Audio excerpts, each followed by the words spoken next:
Hello everyone. So today we will discuss about director's remuneration and qualification. So let's start. Meaning of director. So before starting our topic सबसे हम क्या पहले देखेंगे कि director का meaning क्या होता है. जो भी हम सुनते हैं कि कंपनी का बोर्ड ऑफ डायरेक्टर में कितने डायरेक्टर्स हैं, उन्होंने क्या डिसीजन लिए, सो वो डायरेक्टर होते क्या हैं. Director is a person according to whose direction the company will work. Name ही सजेस्ट कर रहा है कि डायरेक्टर्स, इट मीन्स डायरेक्टर्स कौन होते हैं जो आपकी कंपनी को डायरेक्शंस प्रोवाइड कराते हैं, जिनकी डायरेक्शन के अकॉर्डिंग कंपनी वर्क करेगी. वो क्या करेंगे, जितने भी कंपनी में वर्कर्स हैं, जो भी कंपनी में काम हो रहा है, उसकी डायरेक्शन हमें प्रोवाइड करेंगे. और डायरेक्टर क्या है, वो एक नेचुरल पर्सन हो सकता है. हम आर्टिफिशियल पर्सन को डायरेक्टर नहीं बना सकते. एक इंडिविजुअल, एक ह्यूमन बीइंग ही डायरेक्टर बन सकता है. Board of director according to the section 149 of a companies act 2013 कि हमने ये देख लिया कि डायरेक्टर क्या होता है, लेकिन बोर्ड ऑफ डायरेक्टर क्या होता है. When directors collectively work as a group become board of director of a company. कि एक कंपनी में, क्योंकि एक तो डायरेक्टर होता नहीं, हमने देखा है कि प्राइवेट कंपनी में मिनिमम 2 डायरेक्टर होने चाहिए और पब्लिक कंपनी में मिनिमम 3 होने चाहिए. सो जो भी डायरेक्टर हैं, जब वो कलेक्टिवली एक ग्रुप में काम करते हैं, उसे क्या बोलते हैं हम, बोर्ड ऑफ डायरेक्टर. यानी कि एक कंपनी में जो जो काम होंगे उसकी डायरेक्शंस कौन प्रोवाइड करता है, बोर्ड ऑफ डायरेक्टर्स, जिसमें number of directors collectively work करते हैं. Every company should have board of director. और ये हर कंपनी के लिए मैंडेटरी है कि उनका बोर्ड ऑफ डायरेक्टर हो, यानी कि एक ऐसा बोर्ड हो जिसमें कलेक्टिवली डायरेक्टर्स वर्क करते हैं. अब बोर्ड ऑफ डायरेक्टर्स की हम क्या क्या एक तरीके से इसेंशियल्स देखेंगे तो वो क्या है. Only individual be a director. कि एक इंडिविजुअल, एक ह्यूमन बीइंग ही डायरेक्टर बन सकता है. एक आर्टिफिशियल पर्सन डायरेक्टर नहीं बन सकता. ना ही कोई कंपनी, इंस्टीट्यूशन, कोई और कंपनी या फिर कोई और इंस्टीट्यूशन, कोई भी डायरेक्टर का रोल प्ले नहीं कर सकता. एक नेचुरल ह्यूमन बीइंग ही डायरेक्टर बन सकता है. Director should be a natural person. वही कि एक इंडिविजुअल ही नेचुरल पर्सन हो सकता है या फिर एक इंडिविजुअल ही डायरेक्टर हो सकता है. वैसे ही आर्टिफिशियल पर्सन क्या होते हैं कि जब हम कंपनी की डेफिनेशन को पढ़ते हैं तो उसमें आता है कि company is an artificial person. यानी कि कंपनी की और उसमें काम करने वाले लोगों की आइडेंटिटी अलग है, दोनों की सेपरेट एंटिटी है. लेकिन जो नेचुरल पर्सन वो क्या होते हैं, वो ह्यूमन बीइंग है. और आर्टिफिशियल पर्सन क्या होंगे, जो हमने बाय लॉ क्रिएट किए हैं. तो कोई भी डायरेक्टर एक नेचुरल पर्सन ही हो सकता है, आर्टिफिशियल पर्सन नहीं हो सकता. कि कोई इंस्टीट्यूशन या फिर लॉ से क्रिएट की हुई चीजें एक डायरेक्टर का लॉ प्ले नहीं कर सकती. An individual can act as a director in maximum 20 companies at one point of time. कि एक इंडिविजुअल किसी भी डायरेक्टर, किसी भी कंपनी में अगर डायरेक्टर का रोल प्ले करता है तो वो मैक्सिमम 20 कंपनी में ही एक टाइम पे कर सकता है. यानी कि आप अपना ही एग्जांपल लेके चलो, अगर आप किसी कंपनी के डायरेक्टर बनना चाहते हो तो आज के टाइम पे, करंट टाइम पे या एक पॉइंट ऑफ टाइम पे आप क्या कर सकते हो, एक बार में 20 ही कंपनी में डायरेक्टर का रोल प्ले कर सकते हो, डायरेक्टर की स्टेज पे रह सकते हो. अगर आपको किसी 21st कंपनी में जाना है और उसमें डायरेक्टर का रोल प्ले करना है तो जिन 20 कंपनियों में आप प्ले कर रहे हो उनमें से आपको किसी एक को क्विट करना पड़ेगा, तभी आप नेक्स्ट कंपनी को ज्वाइन कर पाओगे एज ए डायरेक्टर. सो एक टाइम पे एक इंडिविजुअल सिर्फ 20 कंपनी में ही डायरेक्टर हो सकता है. All listed public company should have 1/3 of total director as independent director. कि जो भी हमारी पब्लिक कंपनी है, लिस्टेड है, उनके 1/3 कैसे डायरेक्टर होने चाहिए कि उनके जितने भी डायरेक्टर हैं उसका 1/3 प्रोपोर्शन क्या होना चाहिए, इंडिपेंडेंट डायरेक्टर्स होने चाहिए. और इंडिपेंडेंट डायरेक्टर क्या होते हैं वो हम आगे वीडियो में डायरेक्टर्स के जब टाइप्स में डिस्कस करेंगे तब आ जाएगा. Number of directorship according to the company.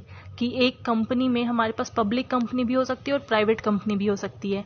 Public company कौन सी होती है, जो पब्लिक को इनवाइट करती है, प्रोस्पेक्टस देती है ताकि वो आपकी कंपनी के शेयर ले सकें. जब भी आप इशू के ड्यूरिंग पब्लिक को इनवाइट करते हो तो वो आपकी पब्लिक कंपनी होती है.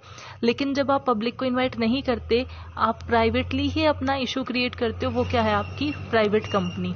प्राइवेट कंपनी के लिए क्या रूल है कि मिनिमम एटलीस्ट 2 डायरेक्टर होने चाहिए कंपनी में, ये मिनिमम वैल्यू है. ऐसे ही पब्लिक कंपनी में मिनिमम 3 डायरेक्टर होने चाहिए. यानी दोनों में अगर कम से कम इतने डायरेक्टर नहीं है तो वो वॉइड हो जाएगा, वो वैलिड नहीं रहेगा. Classifications of director. अब डायरेक्टर भी एक टाइप का नहीं होता, डिफरेंट क्लासिफिकेशंस हैं डायरेक्टर की. Such as residential director. the director is staying in a country, for example India, resident of India must stay in country for 182 days and every company should have one resident director. कि हर company का, चाहे वो कैसी भी company हो, private company हो, public company हो, जो भी कंपनी है उसमें एटलीस्ट एक तो रेजिडेंट डायरेक्टर होना ही होना चाहिए. और नेम ही सजेस्ट कर रहा है कि रेजिडेंशियल डायरेक्टर का क्या मतलब है, जहां आपकी कंपनी का हेड ऑफिस है उसी नेशन में जो डायरेक्टर है वो रेजिडेंस करता हो, वहीं वो रहता हो, वहां रहते हुए वहां उसकी वर्किंग में 182 डेज हो चुके हों, तभी वो उसका रेजिडेंट होगा, उसका सिटीजन होगा. और एक ऐसा डायरेक्टर हर कंपनी में होना मैंडेटरी है, नेसेसरी है. सो रेजिडेंशियल डायरेक्टर क्या हुआ कि जिस कंपनी में आपका हेड ऑफिस है या फिर जहां आपकी कंपनी सिचुएटेड है, हमारा डायरेक्टर भी उसी कंट्री से बिलोंग करता है. Next is independent director. हमने डिस्कस किया था एसेंशियल्स में कि क्या होना चाहिए, 1/3 कैसे होने चाहिए, हमारे इंडिपेंडेंट डायरेक्टर होने चाहिए. सो इंडिपेंडेंट डायरेक्टर क्या होते हैं? Independent director means a director who is not connected और associated with the company in any manner, कि वो कंपनी से किसी भी मैनर में कनेक्ट नहीं, जुड़ा नहीं हुआ है, इंडिपेंडेंट है, किसी भी तरीके से कंपनी के ऊपर डिपेंड नहीं है. And work only to safeguard the interest of the members who individually can not look after their interest, कि जो भी कंपनी के मेंबर्स हैं, शेयर होल्डर्स हैं, उनके इंटरेस्ट के लिए, उनकी सेफ गार्डिंग के लिए, यानी उनके साथ कोई फ्रॉड ना हो, उनके साथ कोई भी गलत चीज ना हो, उन चीजों के लिए जो सेफ गार्डिंग प्रोवाइड करने का काम जो परफॉर्म करते हैं वो इंडिपेंडेंट डायरेक्टर होते हैं. और वो और किसी भी तरीके से फाइनेंशियली और किसी भी मैटर में कंपनी से जुड़े नहीं होते, सिर्फ मेंबर्स की सेफ गार्डिंग का वर्क वो करते हैं. Next is small share holder director. Name ही सजेस्ट कर रहा है, स्मॉल शेयर होल्डर मीन्स जिनका शेयरिंग में बहुत ही स्मॉल पार्ट है. A small shareholder is a person who is holding share of nominal value amounting to a maximum of ₹20,000 in a public company. कि एक स्मॉल शेयर होल्डर डायरेक्टर वो होता है जिसकी नॉमिनल वैल्यू क्या है, 20,000 से ज़्यादा नहीं है, मैक्सिमम 20,000 ही हो सकती है एक कंपनी में. इतने अमाउंट के या उससे कम के जो होते हैं वो किसके अंडर आते हैं, small share holder directors. The director elected by these share holders will be known as a small share holders director. कि हम ऐसे पढ़ते नहीं कि हमारी जो कंपनी है उसमें मेजोरिटी है एंड माइनॉरिटी है. मेजोरिटी क्या होती है, जिनके पास सबसे ज्यादा शेयर्स हैं कंपनी के. मान लो कंपनी ने 1 लाख शेयर इशू कर रखे हैं, उसमें से 80,000 मेजोरिटी के पास हैं. जो 80,000 शेयर जिन लोगों के पास हैं वो मेजोरिटी में आ जाएंगे और 20,000 जो बचे हुए हैं वो माइनॉरिटी में आ जाएंगे. तो जो माइनॉरिटी वाले मेंबर्स हैं, यानी कि जो हमारे स्मॉल शेयर होल्डर्स हैं जिनके पास ज़्यादा वैल्यू नहीं है शेयर की, वो जिस डायरेक्टर को अपॉइंट करते हैं उसे हम बोलते हैं स्मॉल शेयर होल्डर डायरेक्टर. और उनके पास कम ज़्यादा से ज़्यादा 20,000 तक की ही वैल्यू हो सकती है. Small share holder are those director who have less than 2% of total share capital of a company. हम ये भी कह सकते हैं कि मैक्सिमम या तो 20,000 तक है या फिर 2% से कम ही, या तो 2% है उनकी टोटल शेयर कैपिटल में उनका डिवीजन, या फिर उससे भी कम है. जो ऐसे हमारे शेयर होल्डर्स होते हैं वो जिस डायरेक्टर को सेलेक्ट करते हैं उसे हम क्या बोलते हैं, small share holder director. Next is women director.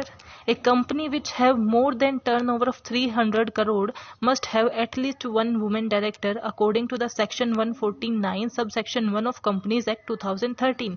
कि हमारा Companies Act 2013 क्या होता है, क्या कहता है कि जो भी हमारी कंपनी है जिसका टर्नओवर 300 करोड़ से ज़्यादा है उसे कम से कम एक वुमेन डायरेक्टर अपनी कंपनी में रखना ही होगा.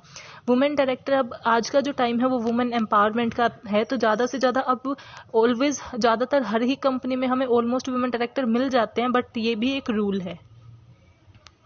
Additional director. Additional director appointed by BOD. Additional director को कौन अपॉइंट करता है, बोर्ड ऑफ डायरेक्टर्स. और ये हमने अपनी प्रीवियस वीडियो में भी डिस्कस किया है जो किसके ऊपर है, अपॉइंटमेंट ऑफ डायरेक्टर्स. तो एडिशनल डायरेक्टर BOD यानी कि बोर्ड ऑफ डायरेक्टर के थ्रू अपॉइंट किए जाते हैं. If such director is conferred in article of association. लेकिन ये तभी हम एडिशनल डायरेक्टर को हम तभी अपॉइंट कर सकते हैं जब हमारा आर्टिकल ऑफ एसोसिएशन AOA हमें अलाउ करता है. अगर उसके अंदर वो प्रोविजन नहीं है और हमें एडिशनल डायरेक्टर को अपॉइंट करना है तो सबसे पहले अपने AOA यानी कि आर्टिकल ऑफ एसोसिएशन को हमें अमेंड करना पड़ेगा, चेंज करना पड़ेगा, उसमें ऑल्ट्रेशंस करनी पड़ेंगी. In next annual general meeting they will work regular और वैकेट। इसका मतलब क्या है कि जो नेक्स्ट हमारी एजीएम होगी, शेयर होल्डर्स की मीटिंग होगी, एनुअल जनरल मीटिंग, उसमें ये डिसाइड होगा कि जो बोर्ड ऑफ डायरेक्टर्स ने एडिशनल डायरेक्टर अपॉइंट किया था वो अब रेगुलर रहेगा या फिर उसको वैकेट यानी कि उसकी जगह खाली कर दी जाएगी, या वो आगे वर्क करेगा, कंटिन्यू रहेगा या नहीं रहेगा, वो हम एजीएम में डिसाइड करते हैं उसकी वर्किंग के according. Next is alternative directors. According to section 166 subsection 2 of Companies Act 2013 कि ये सेक्शन हमें क्या कहता है कि if someone absent, कि हमारी कंपनी में मान लो 10 डायरेक्टर्स हैं, अगर उसमें से कोई अब्सेंट है कुछ महीने के लिए, यानी कि मान लो वो अब्रोड है, वो आ नहीं सकता और हमें कुछ मीटिंग्स करनी है, तो उनकी जगह हम क्या करेंगे, एक ऑल्टरनेटिव डायरेक्टर को अपॉइंट कर लेंगे। ये भी कौन अपॉइंट करता है, बोर्ड ऑफ डायरेक्टर ही अपॉइंट करते हैं। और जैसे ही हमारा एक्चुअल डायरेक्टर वापस आएगा वो उसे रिप्लेस कर देगा। मीन्स ऑल्टरनेटिव डायरेक्टर तब तक ही रहेगा जब तक हमारा एक्चुअल डायरेक्टर प्रेजेंट नहीं है। Next is schedule director. They are not shown and appointed by board of director. इन्हें बोर्ड ऑफ डायरेक्टर अपॉइंट नहीं करता है और ये सिर्फ नेम सेक के ही एक तरीके से डायरेक्टर होते हैं। They are actually only for give advice, यानी कि इनका बाकी कोई रिलेशन नहीं होता, बाकी किसी मैटर से ये रिलेटेड नहीं होते, बस ये एडवाइस देने के लिए जो वर्क करते हैं वो किसके अंडर आते हैं, हमारे शेड्यूल डायरेक्टर्स के under. Now we will discuss about qualifications of director, कि अगर आपको एक कंपनी का डायरेक्टर बनना है तो उसके लिए क्या क्या क्वालिफिकेशंस रिक्वायर्ड हैं। Director have been allotted with the director identification number, यानी कि DIN। जिस भी डायरेक्टर, जो भी पर्सन डायरेक्टर बनना चाहता है उसके पास ये मैंडेटरी है कि उसके पास डायरेक्टर आइडेंटिफिकेशन नंबर होना चाहिए। वो किसी भी ट्रिब्यूनल से, किसी भी कोर्ट से उसे अपने अलॉट करा सकता है। जिस पर्सन के पास डायरेक्टर आइडेंटिफिकेशन नंबर नहीं है वो किसी भी कंपनी का डायरेक्टर नहीं बन सकता। It should be signed and filed with the registrar of company a consent in return of act as within 30 days. कि जो आपने DIN है, अगर आप किसी कंपनी का डायरेक्टर बनना चाहते हो तो सबसे पहले आपके पास आपका DIN होना चाहिए, डायरेक्टर आइडेंटिफिकेशन नंबर होना चाहिए, और फिर उसकी कॉपी आपको रजिस्ट्रार के साथ एटलीस्ट 30 डेज के अंदर, जब आपने एप्लीकेशन डाली है कि आप डायरेक्टर बनना चाहते हो या फिर आपने ये अपनी विश की है, किसी के सामने स्टेट की है कि आप डायरेक्टर बनना चाहते हो किसी भी कंपनी के सामने, तो उसके विद इन 30 डेज आपको क्या करना चाहिए, ये जो एप्लीकेशन है और उसकी कॉपी है जो आपको registrar of ROC of company के पास फाइल करनी चाहिए within 30 days. Sign the memorandum of association for his qualification share of company, कि अपने क्वालिफिकेशन शेयर्स जो हैं उसके कंपनी में, उसके लिए उसको मेमोरेंडम को भी साइन करना नेसेसरी। सो क्वालिफिकेशन शेयर क्या होते हैं कि मिनिमम नंबर ऑफ शेयर जो एक पर्सन के पास होने चाहिए। सो डायरेक्टर जो भी कंपनी में वर्क कर रहा है उसके पास मिनिमम नंबर ऑफ शेयर एक डायरेक्टर के पास जितने होने चाहिए उसे हम बोलते हैं क्वालिफिकेशन ऑफ शेयर। और एक डायरेक्टर को जब भी वो अपॉइंट होता है उसके विद इन 2 मंथ्स क्या करना चाहिए, क्वालिफिकेशन ऑफ शेयर ले लेना चाहिए, यानी कि मिनिमम नंबर ऑफ शेयर जो उसे ओन करने हैं, जो उसे खरीदने हैं, वो उसे खरीद ले। सो वो मेमोरेंडम ऑफ एसोसिएशन में अपने क्वालिफिकेशन शेयर को भी मेंशन करे, साइन करे। Signed and filed registered a copy of qualification of share, यानी कि जितने minimum number of share company के क्वालिफिकेशन शेयर्स हैं उनकी एक कॉपी जितने उसने खरीदे हैं वो किसके पास भेज दे, ROC रजिस्ट्रार ऑफ कंपनी के पास वो भेज दे। विद इन 30 डेज ही उसे सेंड करना होता है। File affidavit to the effect of qualification of share to the registrar of company, की कॉपी के साथ साथ वो एक एफिडेविट भी ROC को भेज दे। सो हमारी क्वालिफिकेशंस में क्या होता है कि उसके पास अपना DIN होना चाहिए, डायरेक्टर आइडेंटिफिकेशन नंबर, जो उसे अगले 30 दिन के अंदर अंदर ROC के पास भेज देना चाहिए। जैसे ही वो अपॉइंट हो जाता है तो उसे क्वालिफिकेशन शेयर यानी कि minimum number of share own कर लेने चाहिए। ओन करने के बाद उसकी कॉपी ROC को भेज दो और एक एफिडेविट भी ROC के पास भेज देना चाहिए। डिस्क्वालिफिकेशन ऑफ डायरेक्टर, कि कब कब हम एक पर्सन को डायरेक्टर अपॉइंट नहीं कर सकते हैं। व्हेन इंसॉल्वेंट, यानी कि वो इंसॉल्वेंट है, वो पैसे नहीं दे पाएगा, मतलब जितना भी उसके ऊपर लायबिलिटी है या फिर जितनी भी उसकी कैपिटल बनती है, जो भी उसका ड्यूटी बनती है वो उसको देने में सफिशिएंट नहीं है, एबल नहीं है। सो वो क्या होता है, इंसॉल्वेंट है, यानी कि वो सॉल्वेंट नहीं है, कुछ भी पे करने में उसके पास अभी पैसे नहीं है, तो हम एक इंसॉल्वेंट पर्सन को डायरेक्टर अपॉइंट नहीं कर सकते हैं। Lunatic and unsound mind, lunatic यानी कि एक पर्सन जो कभी साउंड माइंड में होता है और कभी अनसाउंड माइंड में होता है। यानी कि अनसाउंड माइंड का मतलब क्या है कि वो रेशनल डिसीजन नहीं ले सकता है, अच्छे से सोच समझकर डिसीजन नहीं ले सकता है, उसका जो मेंटल स्टेबिलिटी स्टेबिलिटी नहीं है, मेंटली इनस्टेबल है, या फिर हम ये भी बोल सकते हैं कि वो अनसाउंड माइंड पर्सन है। सो जब वो पर्सन अच्छे से डिसीजन ले ही नहीं सकता तो हम उसे डायरेक्टर अपॉइंट कैसे कर सकते हैं, क्योंकि डायरेक्टर का मेन काम ही डायरेक्शंस प्रोवाइड करना होता है।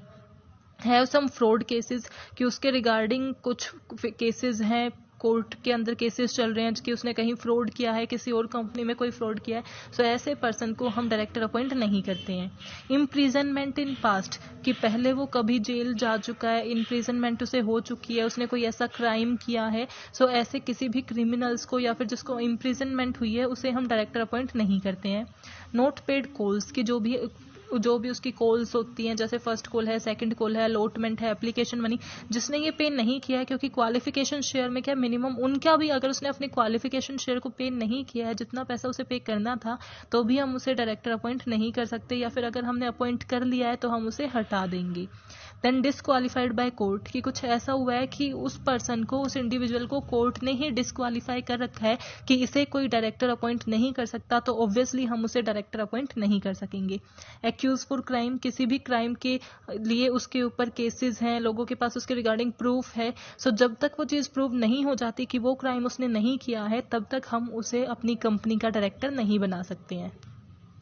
So I hope you are clear with this topic. If you have any doubt, please mention in comment section. I will definitely make a video on that. Thank you. Keep supporting.